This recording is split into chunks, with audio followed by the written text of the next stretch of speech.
Bismillah, mari kita mulai. Tangis itu bukan karena lapar, bukan pula karena popok yang basah. Tangis itu entah bagaimana terasa lebih dalam. Seolah bayi perempuan itu sudah tahu, ada sesuatu yang hilang dari hidupnya, bahkan sebelum ia mampu mengucapkan sepatah kata. Namanya Alena. Lahir di tengah musim dingin Moskow yang membeku ketika salju turun lebat dan langit seolah tak pernah cerah. Di tahun pertama kehidupannya, ayah dan ibunya bercerai. Ia tidak tahu makna kehilangan, tapi tubuh kecilnya seperti menyimpan ingatan yang tidak bisa dijelaskan.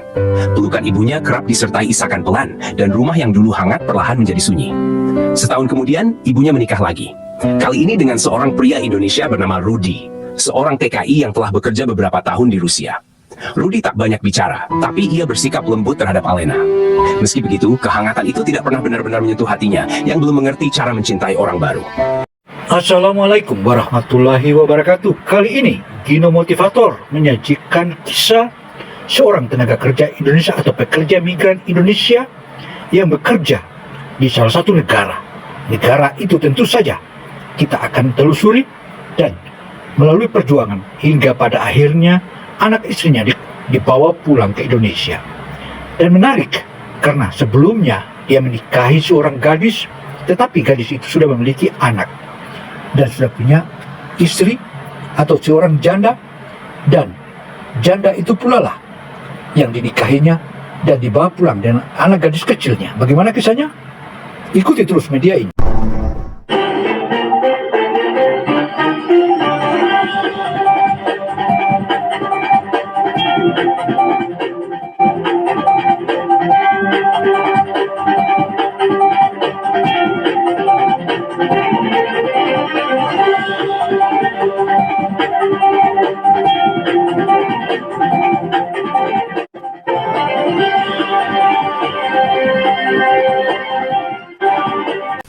Bismillahirrahmanirrahim. Assalamualaikum warahmatullahi wabarakatuh. Alhamdulillah, segala puji bagi Allah yang telah mempertemukan kita dalam kisah-kisah penuh hikmah. Setiap cerita yang hadir di sini bukan sekadar hiburan, tetapi juga pelajaran dan renungan bagi kita semua. Sebelum kita mulai, yuk saling mengenal. Tulis di kolom komentar dari mana asalmu, biar kita tahu dari mana saja sahabat yang hadir hari ini. Siapa tahu ada yang satu kota. Jangan lupa untuk like, subscribe, dan nyalakan lonceng notifikasinya agar tidak ketinggalan kisah-kisah menarik lainnya. Semoga cerita ini bisa menjadi pelajaran berharga untuk kita semua. Bismillah, mari kita mulai. Tangis itu bukan karena lapar, bukan pula karena popok yang basah. Tangis itu entah bagaimana terasa lebih dalam. Seolah bayi perempuan itu sudah tahu, ada sesuatu yang hilang dari hidupnya, bahkan sebelum ia mampu mengucapkan sepatah kata. Namanya Alena. Lahir di tengah musim dingin Moskow yang membeku ketika salju turun lebat dan langit seolah tak pernah cerah. Saudara, kisah ini penuh inspiratif karena dari non-muslim. Oleh upaya kerja keras TKI tersebut, akhirnya istrinya dijadikan Islam dan dimasukkan sebagai Islam. Wow. Di tahun pertama kehidupannya, ayah dan ibunya bercerai. Ia tidak tahu makna kehilangan, tapi tubuh kecilnya seperti menyimpan ingatan yang tidak bisa dijelaskan. Pelukan ibunya kerap disertai isakan pelan, dan rumah yang dulu hangat perlahan menjadi sunyi. Setahun kemudian, ibunya menikah lagi. Kali ini dengan seorang pria Indonesia bernama Rudy, seorang TKI yang telah bekerja beberapa tahun di Rusia. Rudy tak banyak bicara, tapi ia bersikap lembut terhadap Alena. Meski begitu, kehangatan itu tidak pernah benar-benar menyentuh hatinya yang belum mengerti cara mencintai orang baru. Rudy membawa nuansa berbeda dalam rumah itu. Ia salat 5 waktu, membaca kitab yang tak pernah Alena lihat sebelumnya, dan kadang menggumamkan doa dalam bahasa yang asing di telinga. Ibunya mulai belajar memasak makanan Indonesia, rendang, sayur lodeh, dan sambal yang membuat Alena mengernyit heran. Namun semua itu tetap tak mampu mengisi kekosongan yang tertinggal dari kepergian ayah kandungnya. Lalu datanglah keputusan yang mengubah segalanya. Saudara, kisah yang menarik ini dan penuh haru tentu saja membuat kita ingin terus tahu kisah ini. Karena itu saudara, mari kita ikuti, tonton terus dan tonton terus. Mereka akan pindah ke Indonesia untuk kehidupan yang lebih baik, kata ibunya sambil menggenggam tangan Alena kecil yang masih berusia 5 tahun. Gadis kecil itu hanya mengangguk. Ia belum tahu bahwa keputusan itu akan membawa hidupnya masuk ke dalam dunia asing yang penuh perasaan tidak diterima. Pesawat yang mereka naiki terbang jauh dari salju Moskow menuju langit tropis yang hangat dan lembab. Alena menatap awan dari jendela pesawat, tidak tahu bahwa di balik gumpalan putih itu, kehidupannya akan berubah selamanya. Langit Indonesia terasa lebih terang. Tapi bagi Alena kecil, cahaya itu terlalu silau, terlalu asing. Setibanya di kota kecil tempat ayah tirinya berasal, ia langsung menyadari bahwa dirinya berbeda. Tak perlu waktu lama untuk merasakannya. Rumah mereka berada di ujung gang sempit yang hanya muat satu sepeda motor. Tetangga-tetangga sering menyapanya, tapi bukan dengan hangat. Lebih sering dengan tatapan penuh rasa ingin tahu. Terkadang bisik-bisik yang tak cukup pelan untuk tidak terdengar. "Bule ya? Anaknya siapa sih? Putih banget, kayak nggak cocok tinggal di sini." Alena masih kecil, tapi dia tahu saat seseorang memperhatikannya bukan karena kagum, melainkan karena merasa ia tak seharusnya ada di situ. Hari pertama masuk SD, guru memperkenalkannya dengan senyum kaku. "Anak-anak, ini teman baru kalian. Namanya Alena." Beberapa anak tertawa, yang lain hanya memandang tanpa berkata apa-apa. Sejak hari itu, Alena belajar bahwa menjadi berbeda tidak selalu berarti istimewa. Ia sering dijuluki anak bule sombong karena tak pandai berbahasa Indonesia. Saat ia mencoba, mereka menertawakannya. Aksen asingnya menjadi bahan lelucon sehari-hari. Setiap pulang sekolah, Alena akan berjalan pelan menyusuri gang. Ia menyukai jam sore, saat sinar matahari menguning dan suara azan mulai terdengar. Bukan karena ia memahami artinya, tapi karena pada jam-jam itu, dunia terasa sedikit lebih tenang. Tidak ada yang mengolok, tidak ada yang menunjuk wajahnya. Ibunya mencoba menyemangati, tapi Alena tahu ibunya pun lelah. Ayah tirinya bekerja dari pagi hingga malam, dan suasana rumah sering terasa sempit. Bukan karena ukuran, tapi karena tidak ada ruang untuk benar-benar terbuka. Saat SMP, situasinya tak jauh berbeda. Ia mulai bisa berbicara lebih lancar dalam bahasa Indonesia, tapi luka-luka kecil yang tertimbun sejak SD sudah terlanjur mengakar. Ia menjadi anak yang pendiam, sulit percaya pada siapapun. Di saat teman-teman mulai merasakan indahnya persahabatan dan cinta pertama, Alena hanya merasa semakin sendiri. Hari-hari ia lewati dengan menggambar diam-diam di buku tulis. Wajah-wajah asing, langit Rusia yang samar dalam ingatan, dan bentuk-bentuk rumah yang tak pernah ia tinggali. Goresan-goresan itu adalah pelarian dari kenyataan yang dingin, meski ia tinggal di negeri tropis. Ketika akhirnya lulus SMP, ia tidak merasa bahagia. Tidak ada pesta perpisahan untuknya, tidak ada surat dari teman sekelas, tidak ada yang menanyakan kemana ia akan melanjutkan sekolah. Yang ia bawa hanyalah tumpukan rasa tertolak dan pertanyaan besar yang tak kunjung terjawab. Kenapa aku tak pernah benar-benar diterima dimanapun aku berada? Usia 15 tahun, dan Alena merasa sudah terlalu letih untuk terus berpura-pura kuat. Setiap malam, ia memandangi langit dari balik jendela kamar kecilnya. Tak ada salju, hanya suara jangkrik dan kadang suara motor yang meraung dari gang depan. Tapi yang paling mengganggunya adalah sunyi yang tumbuh dari hari-hari penuh penolakan. Pada suatu malam, ia duduk di meja makan yang dingin dan hanya diisi nasi dengan tempe goreng. Ibunya sedang menyetrika baju, terlihat lelah seperti biasanya. Ayah tirinya belum pulang. Dengan suara pelan nyaris seperti bisikan, Alena akhirnya berkata, "Aku mau balik ke Rusia, ke Papa." Ibunya berhenti menyetrika. Sunyi menggantung beberapa detik. "Kenapa?" tanyanya, meski ia tahu jawabannya. "Aku capek, Ma. Di sini aku nggak punya siapa-siapa. Nggak ada yang anggap aku bagian dari mereka." Matanya memerah, napasnya berat. "Aku nggak tahan lagi." Malam itu ibunya menangis diam-diam. Ia tahu, mungkin ini pilihan terbaik. Hubungannya dengan mantan suami memang renggang, tapi mereka masih bisa saling bicara jika menyangkut Alena. Dengan berat hati, ia menelpon lelaki yang pernah ia cintai dalam diam, Alexei, ayah kandung Alena. Beberapa minggu kemudian, pria itu tiba di Indonesia. Sosoknya masih sama seperti yang terakhir kali Alena lihat. Tinggi, berwajah tegas, tapi mata birunya selalu lembut saat menatapnya. Ketika mereka bertemu di bandara, Alena berlari dan memeluknya. Air matanya pecah seperti bendungan yang selama ini ia tahan. Alexei mengusap punggung anak gadisnya dan hanya berkata satu kalimat, "Papa di sini sekarang." Perjalanan kembali ke Rusia terasa seperti mimpi. Meski salju belum turun, aroma udara dingin menyambutnya seperti sahabat lama. Di sana tak ada yang mengolok, tak ada yang menatapnya seakan ia salah lahir. Ia mulai bersekolah di SMA lokal. Bahasa Rusianya memang sempat kaku, tapi cepat kembali lancar. Di sana, untuk pertama kalinya, ia mulai merasa seperti manusia utuh. Ia punya teman, bisa tertawa tanpa takut ditertawakan, dan bahkan mulai bercita-cita melanjutkan kuliah seni. Ayahnya sangat mendukung. Dinding kamarnya penuh dengan gambar-gambar yang ia buat, dan ayahnya akan menatap setiap lukisan itu seakan melihat karya museum. Namun hidup sekali lagi tak pernah memberinya waktu terlalu lama untuk bahagia. Pada suatu pagi musim gugur, ayahnya mengeluh sakit dada. Alena mengira itu hanya masuk angin biasa. Tapi siangnya di ruang kerja kecil mereka, Alexei tiba-tiba roboh.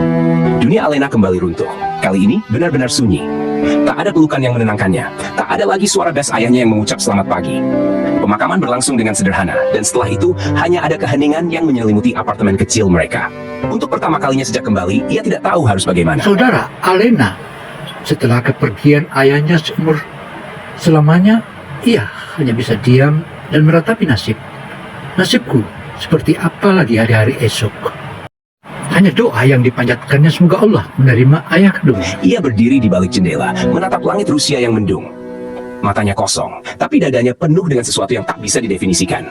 Ia kehilangan tempat berpulang, dan kali ini ia benar-benar sendirian. 2 tahun setelah kepergian ayahnya, Alena masih tinggal di apartemen kecil peninggalan pria yang paling ia cinta itu. Hari-harinya dijalani dalam kesunyian. Ia mencoba mengisi waktu dengan menggambar, membaca, atau sekadar menatap salju yang turun perlahan dari jendela. Namun semuanya terasa hampa, seperti ada lubang besar di dadanya yang tak bisa ditambal oleh apapun. Lalu datanglah panggilan itu. Ibunya menelepon pada suatu malam. Suara dari seberang terdengar pelan, seperti takut menyakiti, tapi juga terlalu cemas untuk berdiam. Nah, pulanglah ke Indonesia ya. Kamu gak bisa sendiri di sana. Mama khawatir. Alena terdiam cukup lama sebelum menjawab. Aku belum siap. Aku tahu, tapi kamu nggak punya siapa-siapa di sana. Walaupun rumah kita sempit, tapi kamu nggak sendiri di sini. Saudara, ajakan ibu kandungnya itu, suka atau tidak suka, mau tidak mau, dia terima untuk pulang kembali ke Indonesia. Karena disinilah ada orang tuanya, ada ibunya, dan ayah, meskipun ayah tiri. Setelah percakapan itu, Alena terdiam di meja makan selama hampir 1 jam. Ia tahu ibunya benar. Dan lebih dari itu, ia tahu bahwa hidup harus terus berjalan meskipun rasanya ingin berhenti. Dengan berat hati, ia mengemasi barang-barangnya. Beberapa helai baju dan foto dirinya bersama sang ayah. Hanya itu yang ia bawa sebagai kenangan. Sesampainya di Indonesia, langit terasa lebih panas dari biasanya. Tubuhnya kembali berada di tempat yang dulu membuatnya merasa asing.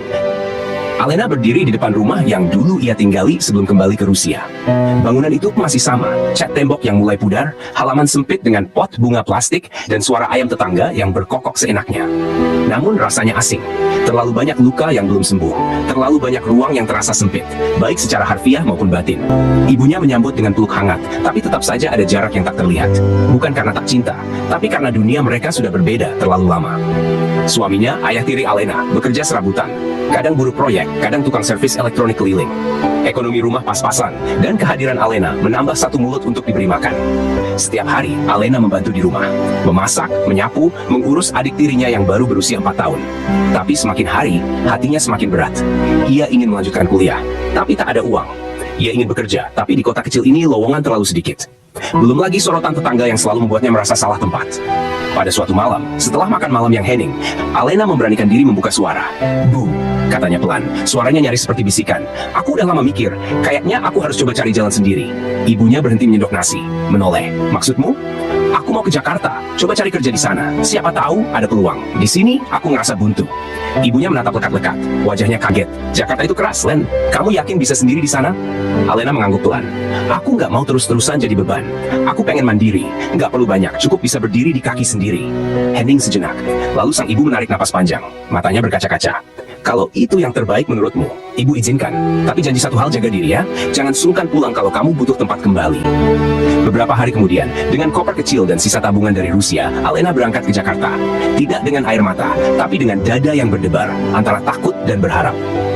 Jakarta menyambut Alena dengan panas yang menyengat, suara bising yang tak pernah berhenti, dan aroma asap kendaraan yang memenuhi udara. Gang sempit tempat ia menyewa kamar kos terasa jauh dari bayangan kehidupannya di Rusia. Kamar kecil berukuran 3 kali 3 meter itu hanya berisi kasur tipis, kipas angin tua yang berdengung, serta satu jendela kecil yang langsung menghadap ke tembok. Di hari-hari pertama, Alena hampir tak bisa tidur.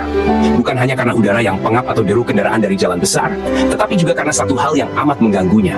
Suara adzan subuh dari mushola yang letaknya hanya beberapa langkah dari kosan. Setiap pagi, sebelum fajar mereka, suara dari speaker tua mushola itu menembus dinding kamarnya yang tipis. Bagi Alena, suara itu seperti alarm yang terlalu dini dan terlalu keras. Kenapa harus kencang itu sih? Gerutunya suatu pagi, sambil membalikkan badan dan menutupi kepala dengan bantal. Ia belum pernah dekat dengan Islam. Ia masih memeluk agama ayahnya, Kristen, meski hubungannya dengan Tuhan terasa jauh, apalagi sejak kepergian sang ayah. Hari-harinya di Jakarta ia isi dengan mencari pekerjaan. Ia mendatangi warung, minimarket, bahkan mencoba menawarkan diri sebagai penjaga toko. Tapi semuanya berakhir dengan penolakan. Wajah bulenya dan bahasa Indonesia yang masih kaku membuat banyak orang salah paham, mengira ia hanya orang asing yang lewat. Alena jelang hari-hari datangnya ilham, hingga akhirnya dia memutuskan untuk jadi mu'alaf. Ini merupakan hari kebahagiaan yang dinanti oleh kedua orang tuanya di Indonesia. Sesekali, Alena membantu Rani, teman sekamarnya yang bekerja sebagai admin freelance dari rumah. Rani adalah satu dari sedikit orang yang bersikap baik padanya, sering mengajak ngobrol dan memberi tips untuk bertahan hidup di Jakarta. Tapi tetap saja, rasa sepi terus menggantung di hati Alena. Suatu malam, ketika mereka berbaring di atas kasur tipis, Rani membuka obrolan. "Len, kamu udah coba cari kerja yang sesuai tampang kamu? Kayak casting sinetron, iklan gitu." Alena menoleh dengan alis terangkat. "Casting? Iya, di Jakarta banyak banget yang nyari wajah bule. Siapa tahu cocok. Biasanya cuma modal foto sama ngisi formulir doang. Nanti kalau kepilih, dipanggil." Malam itu, Alena membuka aplikasi edit foto di ponselnya. Ia menatap bayangan dirinya sendiri, mata abu-abu, kulit pucat, rambut pirang. Wajah yang dulu ia benci karena membuatnya dikucilkan, kini mungkin bisa jadi jalan keluar. "Besok aku coba deh," gumamnya pelan. Ia tidur malam itu dengan setitik harapan di hatinya. Pagi itu, Alena bangun lebih awal dari biasanya. Ia berdiri di depan cermin kecil, menatap wajahnya sendiri dengan ragu. Ia mengoleskan sedikit bedak, meminjam lipstik milik Rani, lalu mengenakan blus putih satu-satunya yang masih rapi. Hari ini, ia hendak mencoba peruntungan di dunia casting. Tempat casting itu tidak sebesar yang ia bayangkan. Hanya sebuah kantor kecil di lantai 2 sebuah ruko, dengan spanduk lusuh tergantung di luar bertuliskan Open Casting. Dicari pemeran sinetron wanita 17-25 tahun. Ia menyerahkan map berisi data diri dan foto ke meja registrasi. Para staf terlihat santai, beberapa bahkan sibuk menatap layar ponsel mereka. Setelah difoto ulang dan mengisi formulir, Alena dipersilahkan pulang. "Kalau cocok, nanti kami hubunginya," ujar seorang pria berjaket hitam dengan senyum sekilas. Alena melangkah keluar dengan hati ringan. Langit di luar tampak cerah. Untuk pertama kalinya sejak tiba di Jakarta, ia merasakan secercah harapan. Namun saat sampai di parkiran, langkahnya terhenti. "HP-ku?" Ia buru-buru kembali ke atas, meminta izin pada staf untuk mengecek ruang tunggu. Ponselnya ada di atas meja di sudut ruangan. Ketika ia mengambilnya, suara dari balik sekat ruangan staf terdengar jelas. "Ini fotonya. Lihat deh, sok cantik banget. Kayak bule nyasar. Mau main sinetron? Gak bisa dijual begini mah. Sobek aja." Next, Alena refleks menoleh ke arah celah pintu yang sedikit terbuka. Dari sana, ia melihat map biru miliknya terbuka di atas meja.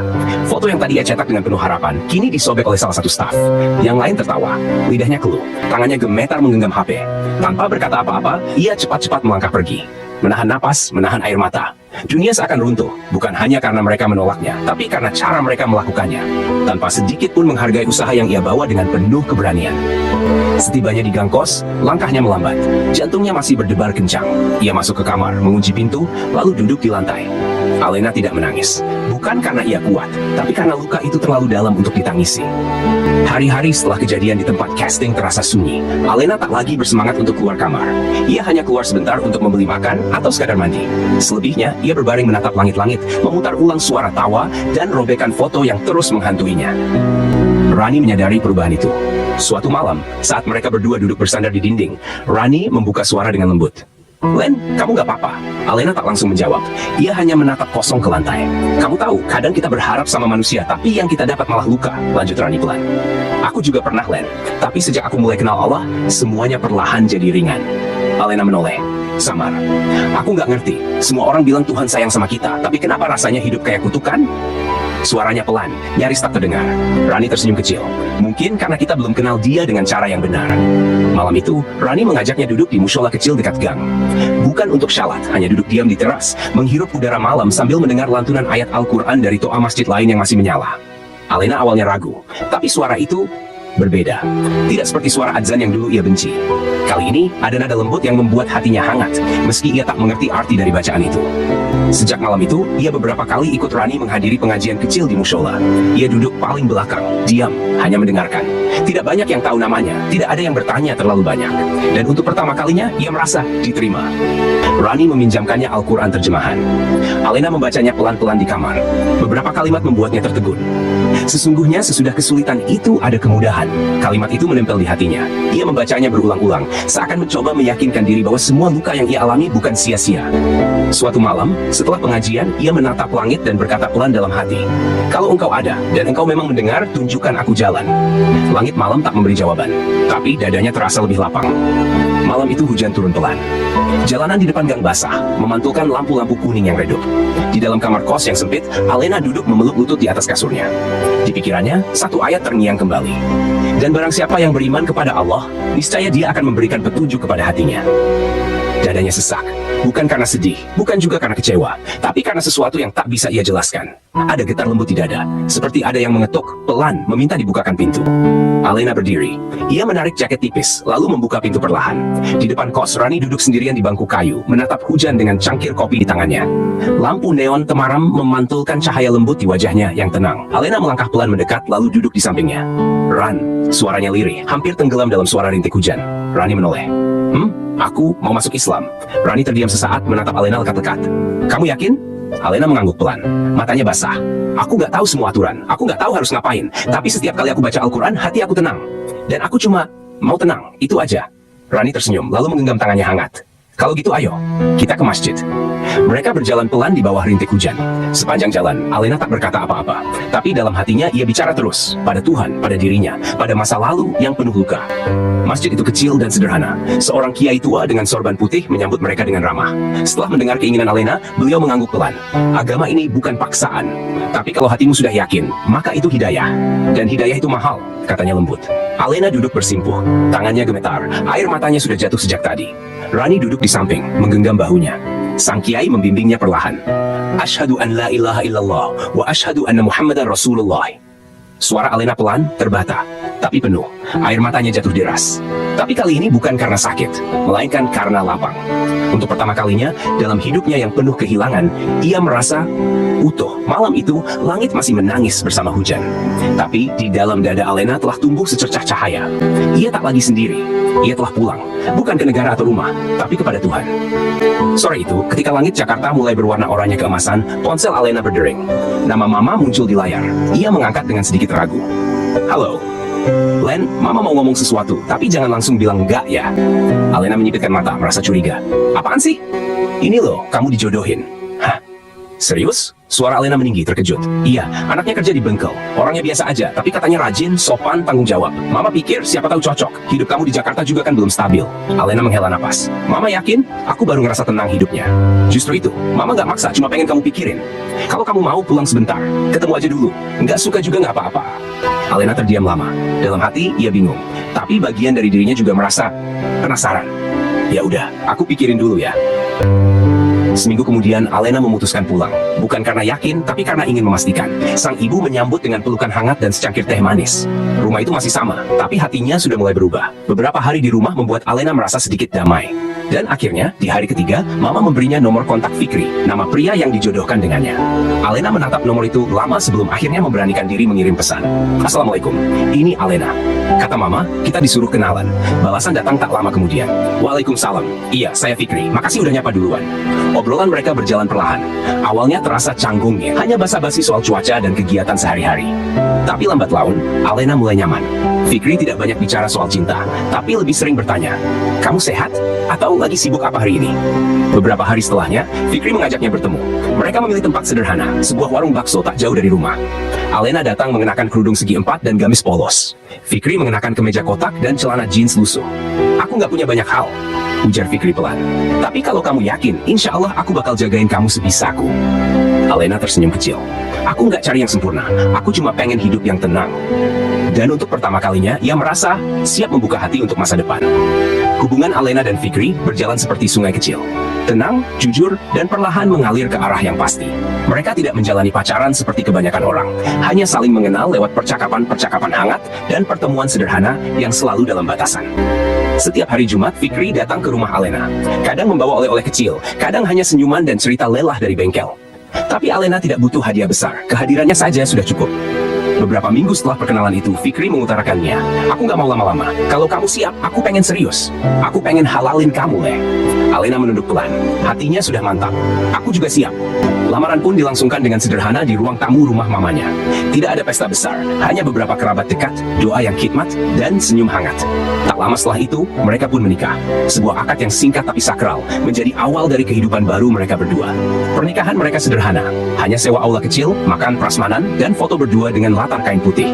Tapi bagi Alena, ini lebih dari cukup. Sebab ia tidak menikah untuk kemewahan, ia menikah untuk ketenangan. Beberapa bulan setelah menikah, Alena mulai merasakan perubahan pada tubuhnya. Ia lebih cepat lelah, mual di pagi hari. Setelah memeriksakan diri ke bidan terdekat, ia menggenggam hasil tes itu dengan mata berkaca-kaca. Ia hamil. Fikri menatapnya dengan senyum yang sulit disembunyikan. Alhamdulillah, kamu bahagia? Alena mengangguk, air mata jatuh satu-satu. Banget, aku nggak nyangka. Akhirnya aku punya rumah, punya tempat pulang, punya kamu, dan sekarang anak kita. Di usia yang tak lagi terlalu muda, setelah luka-luka lama dan pencarian panjang, Alena akhirnya menemukan apa yang ia cari. Ketenangan. Dalam Islam, dalam pernikahan, dalam kehamilan pertamanya. Hidupnya mungkin tak seperti cerita dongeng. Tapi baginya, inilah akhir yang paling menenangkan. Alena duduk di teras rumah kecil mereka, mengenakan daster longgar dan memegang secangkir teh hangat. Perutnya yang mulai membesar terasa hangat di bawah sinar matahari pagi. Fikri sedang memperbaiki motor tetangga di samping rumah. Sesekali melirik ke arah istrinya dan tersenyum. Langit di atas mereka biru terang, tenang, seperti hatinya kini. Dulu, hidup Alena dipenuhi pertanyaan dan luka. Tapi satu demi satu, jawaban datang dari arah yang tak ia duga. Ia belajar bahwa pulang tak selalu soal tempat. Kadang, pulang adalah tentang orang yang membuatmu merasa diterima, dan tentang Tuhan yang akhirnya kau temui dalam damai. Hidupnya mungkin biasa saja, rumah sederhana, penghasilan cukup, rutinitas yang tak mewah. Tapi untuk Alena, inilah kebahagiaan yang sejati. Karena pada akhirnya, langit yang ia cari bukanlah langit Rusia, bukan pula langit Jakarta. Tapi langit tempat ia merasa aman, utuh, dan dicintai. Langit tempat ia bisa menatap hari esok dengan tenang bersama keluarga kecilnya yang tumbuh perlahan dalam ridha Tuhan. Demikianlah pernikahan Alena dengan sang suami. Begitu indah, begitu mesra, begitu bahagia. Mereka menikmati hari-hari masa bahagia di antara keduanya. Pasangan yang kini sebentar lagi memiliki anak itu tentu saja merupakan salah satu kebahagiaan yang tiada terkira. Dan inilah yang diimpikan oleh Alena selama ini. Tentu satu kebahagiaan itu merupakan salah satu kebahagiaan yang dibutuhkan oleh pasangan suami istri atau antara pasangan laki-laki dan seorang pemuda tampan. Itulah idaman Alena, dan hari esok adalah harinya mereka berdua. Tentu saja tak ada kata lain, hanya satu kata. Ayo kita bahagia, mari kita saling membahagiakan. Wassalamualaikum warahmatullahi wabarakatuh. Semoga Allah merestui kita semua. Amin, amin, amin. Ya Rabbal Alamin.